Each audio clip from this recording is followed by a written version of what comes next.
میں ایک بند عاصی ہوں، خطا کار ہوں مولا۔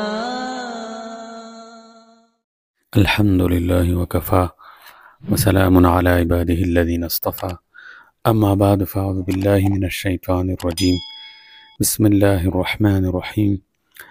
قال اللہ سبحانہ وتعالی کتب علیکم الصیام کما کتب علی الذین من قبلکم لعلکم تتقون۔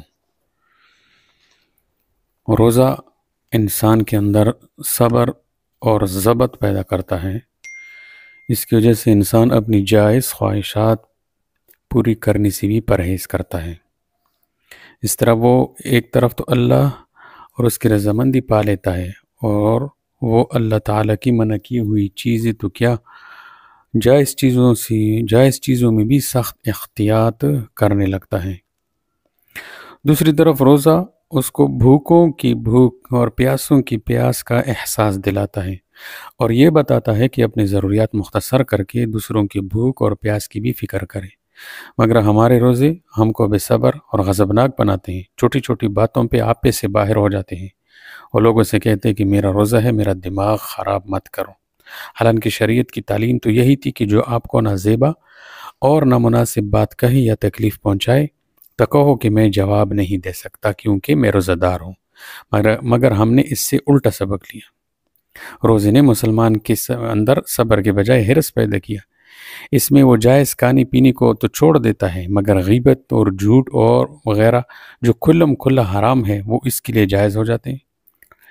اسی طرح مسلمانوں پر فرض تھا کہ وہ عوام کو روزے کے مقاصد بتاتے اور انہی مقاصد پر ڈال دیتے، مگر انہوں نے ایسا نہیں کیا، بلکہ ان کو غیر متعلقہ مسائل میں الجھا دیا، جن کی وجہ سے وہ روزے سے تقوی اور احتیاط حاصل کرنے کے بجائے بے صبری، حرص اور بے احتیاطی حاصل کر رہے ہیں۔